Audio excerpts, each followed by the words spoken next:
¿Qué harías si de repente el cielo se abriera y vieras criaturas imposibles, ruedas de fuego llenas de ojos y una gloria tan intensa que tus fuerzas se desvanecieran por completo?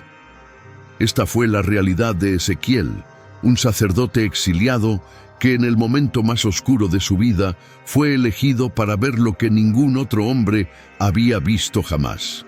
Su historia no es solo un relato de visiones antiguas, es el testimonio de cómo Dios puede levantar un ejército de entre los muertos y restaurar lo que el mundo ya dio por perdido. Hoy vamos a sumergirnos en la vida del profeta de las visiones imposibles, desde el estruendo de los querubines junto al río Quebar hasta el asombroso valle de los huesos secos.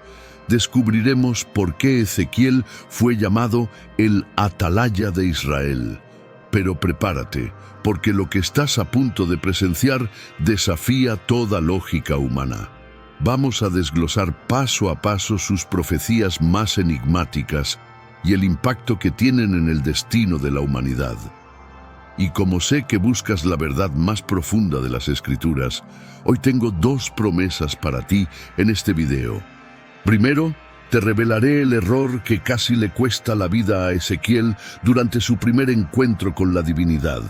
Un detalle que la mayoría pasa por alto, pero que define quién puede entrar realmente en la presencia de Dios. Y segundo, te pido que te quedes hasta el final del tercer bloque, porque voy a revelarte el misterio oculto del río que nace del templo. No es solo agua, es un código geográfico y espiritual que revela exactamente cuándo ocurrirá la restauración final de todas las cosas. Es un dato revelador que te hará ver el libro de Ezequiel con ojos totalmente nuevos. Si estás listo para navegar por los misterios más profundos del cielo, suscríbete ahora mismo y activa la campana para no perderte ni un segundo de esta narración. Y antes de comenzar, escribe en los comentarios: Señor, abre mis ojos para ver tu gloria. Queremos saber quiénes son los que buscan la revelación hoy. Para entender el poder de lo que Dios quiere mostrarte hoy, tenemos que viajar en el tiempo. Imagina por un momento que estás allí, sentado a la orilla del río Quebar. El sol golpea tu rostro, el polvo del exilio te rodea y el silencio es absoluto, hasta que de repente el cielo se desgarra. No fue una tormenta común, fue el momento exacto en que la eternidad invadió la tierra de los hombres. Es aquí donde la visión de Ezequiel comienza. La historia de Ezequiel no comienza en la comodidad de un templo ni en la paz de un palacio real. Comienza en el polvo, en la humillación y en el exilio. Estamos en el año 5 del cautiverio del rey Joaquín. Ezequiel, un hombre de linaje sacerdotal, se encuentra entre los desterrados en la tierra de los caldeos, junto a las orillas del río Quebar. Allí, donde el río fluye indiferente al dolor de un pueblo que lo ha perdido todo, el cielo decidió que ya no guardaría más silencio. Era el día 5 del cuarto mes, cuando Ezequiel, con la mirada perdida en el horizonte, fue testigo de algo que ninguna palabra humana es capaz de describir con justicia. De repente, un viento tempestuoso comenzó a soplar desde el norte. No era una tormenta común, era una nube inmensa, rodeada de un resplandor que hería la vista, y en su centro un fuego que se envolvía en sí mismo. Imagina la escena: el cielo oscureciéndose por una masa de energía divina, y de aquel fuego líquido comenzó a emerger la figura de 4 seres vivientes. Su aspecto era aterrador y glorioso a la vez. Tenían forma humana, pero cada uno poseía 4 caras y 4 alas. Sus pies eran derechos, y la planta de sus pies era como la de un becerro, brillando como el bronce bruñido. La narrativa de Ezequiel se vuelve casi frenética al describir las caras de estos seres. De frente, el rostro de un hombre. A la derecha, la cara de un león. A la izquierda, la cara de un buey. Y por detrás, la cara de un águila. Estos seres no se movían como criaturas terrenales, se desplazaban como el relámpago, con una velocidad y precisión que escapa a las leyes de la física. Cada vez que movían sus alas, el sonido era como el estruendo de muchas aguas, como la voz del Omnipotente, como el ruido de un ejército en marcha. Pero lo más enigmático de esta primera visión no eran solo los seres, sino lo que estaba junto a ellos: las ruedas. Ezequiel describe una rueda junto a cada uno de los 4 seres. El aspecto de las ruedas era como el color del crisólito, y todas 4 tenían una misma semejanza. Lo que más impactó al profeta fue su construcción. Parecía que una rueda estuviera dentro de otra rueda. Eran tan altas que causaban espanto, y sus aros estaban llenos de ojos alrededor de las 4. A donde quiera que el espíritu de los seres vivientes iba, las ruedas iban con ellos. No daban la vuelta al caminar, se movían en cualquier dirección bajo una sola voluntad divina. Era el carro de guerra de Dios, una manifestación de su gobierno sobre todo lo creado. Por encima de las cabezas de estos seres se extendía una expansión que parecía un cristal maravilloso. Y sobre esa expansión, Ezequiel levantó la mirada para ver lo prohibido: la figura de un trono que parecía de piedra de zafiro, y sobre el trono, una figura que tenía semejanza de hombre, pero que resplandecía como el ámbar, como fuego desde su cintura hacia arriba y desde su cintura hacia abajo. El resplandor que lo rodeaba era como el arco iris que aparece en las nubes en un día de lluvia. Mis amados, busquemos en Ezequiel 1:26. Y sobre la expansión que había sobre sus cabezas se veía la figura de un trono que parecía de piedra de zafiro, y sobre la figura del trono había una semejanza que parecía de hombre sentado sobre él. Fue ante esta visión que el profeta cayó sobre su rostro. Al ver esto, el profeta no pudo resistir la presión de la gloria. No hubo palabras de orgullo, no hubo un saludo casual. Ezequiel cayó sobre su rostro, postrado en la tierra caldea, reconociendo que la santidad de Dios acababa de invadir el territorio de su exilio. Fue en ese estado de postración donde escuchó la voz que cambiaría su destino. Hijo de hombre, ponte sobre tus pies y hablaré contigo. Un espíritu entró en él y lo levantó. Dios no lo llamó para darle un mensaje de consuelo fácil. Lo llamó para ser un atalaya. Le advirtió que lo enviaba a hijos de duro rostro y de empedernido corazón. Ezequiel recibió un rollo escrito por delante y por detrás, lleno de lamentaciones, de gemidos y de ayes, y en un acto de entrega total se le ordenó comer el rollo. Al hacerlo, ocurrió un milagro sensorial. Aunque el contenido era de juicio, en su boca supo tan dulce como la miel. Ezequiel estaba siendo fundido con la palabra de Dios, preparándose para los juicios que vendrían sobre Jerusalén, pero también para las visiones de esperanza que marcarían el resto de su vida. La mano del Señor se hizo fuerte sobre él, y con el estruendo de los querubines aún resonando en sus oídos, el profeta quedó atónito durante 7 días, procesando la magnitud de lo que sus ojos habían visto. Pero la gloria del cielo no era el único destino de Ezequiel. El Espíritu lo tomó de aquel río y lo soltó en un lugar que estremecería a cualquiera: el Valle de la Muerte. Imagina el silencio absoluto de un campo cubierto de huesos blancos y secos. Es aquí donde vamos a presenciar el sonido de la resurrección, porque Dios está a punto de demostrar que su palabra es más fuerte que el cementerio más profundo. Entremos en este valle. Después de las visiones celestiales de los querubines, la mano del Señor volvió a posarse sobre Ezequiel con una fuerza abrumadora. Pero esta vez, el Espíritu no lo llevó a las alturas del tercer cielo, sino a lo más profundo de la desolación humana. El profeta fue transportado y puesto en medio de un valle, que no era más que un inmenso cementerio a cielo abierto. Imagina el silencio sepulcral de aquel lugar, interrumpido solo por el silbido del viento que golpeaba contra miles de restos humanos que habían sido abandonados al sol y al olvido. Dios hizo que Ezequiel caminara alrededor de ellos. No fue una mirada rápida. El profeta tuvo que observar de cerca la magnitud de la tragedia. La Biblia enfatiza dos detalles cruciales. Los huesos eran muchísimos sobre la faz del campo y estaban secos en gran manera. No había rastro de vida, ni esperanza de médula, ni posibilidad de retorno. Eran el símbolo perfecto de un pueblo que había perdido su identidad, su libertad y su conexión con el Creador. Era la imagen misma de la derrota total. En medio de ese escenario de muerte, el silencio fue roto por una pregunta divina que desafiaba toda lógica. Hijo de hombre, ¿vivirán estos huesos? Desde una perspectiva humana, la respuesta lógica era un rotundo no. Pero Ezequiel, habiendo visto ya la gloria de las ruedas de fuego, respondió con la sabiduría del que conoce la soberanía de Dios. Señor Jehová, tú lo sabes.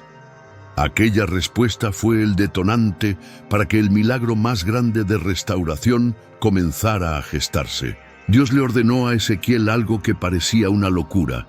Profetiza sobre estos huesos y diles, huesos secos, oíd palabra de Jehová.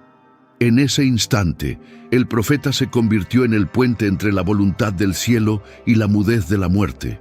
Mientras las palabras salían de su boca, un ruido comenzó a retumbar en todo el valle. Fue un estrépito seco, un crujido de calcio contra calcio que llenó la atmósfera. Aquellos miles de huesos que habían estado esparcidos sin orden ni propósito, comenzaron a moverse por una fuerza invisible.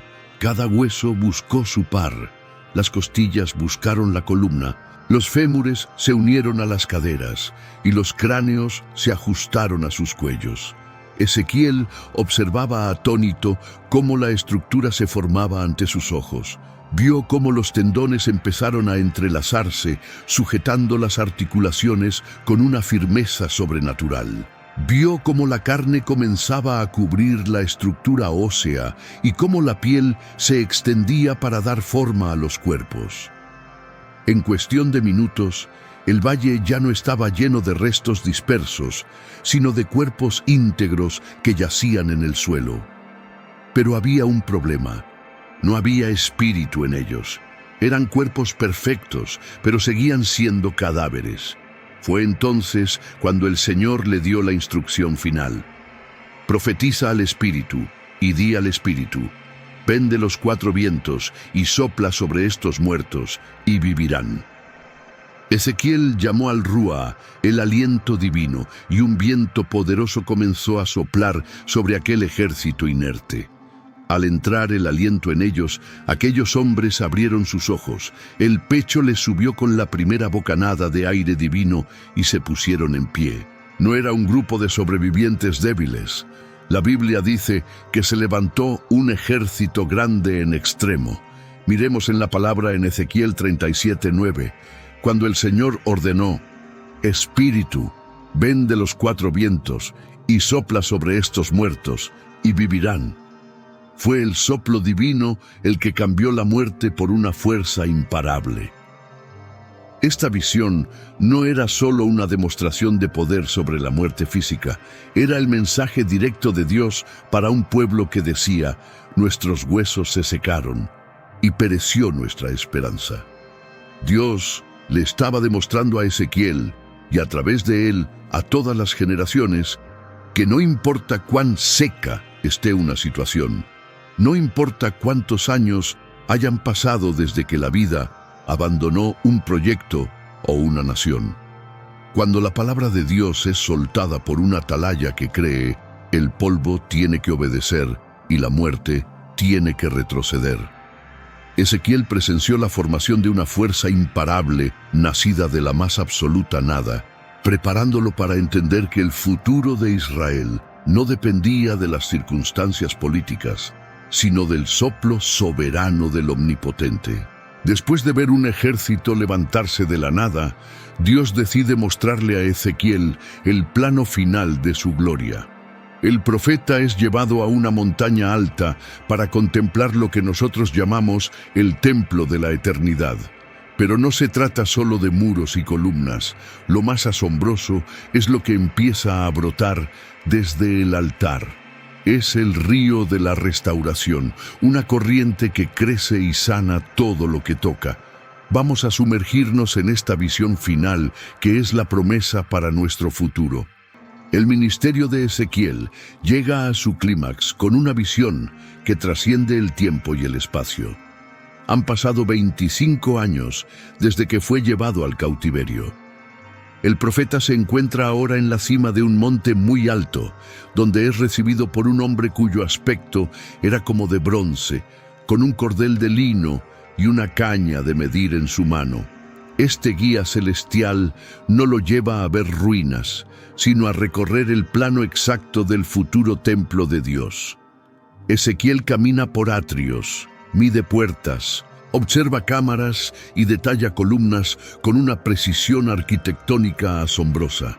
Pero lo que realmente lo deja sin aliento no es la estructura de piedra, sino lo que sucede cuando la gloria de Jehová, aquella misma que vio en el río Quebar, entra por la puerta oriental para habitar en su santuario para siempre. Sin embargo, el misterio más profundo estaba por revelarse. El guía lo llevó de regreso a la entrada de la casa, y Ezequiel vio algo imposible. Debajo del umbral del templo, hacia el oriente, brotaba un hilo de agua. Era un pequeño manantial que salía por el lado derecho del altar. El hombre comenzó a medir. A 1000 codos, el agua le llegaba a los tobillos. A otros 1000 codos, el agua le llegaba a las rodillas. 1000 codos más, y el agua rodeaba sus lomos. Finalmente, a otros 1000 codos, el agua era ya un río que no se podía cruzar, sino nadando.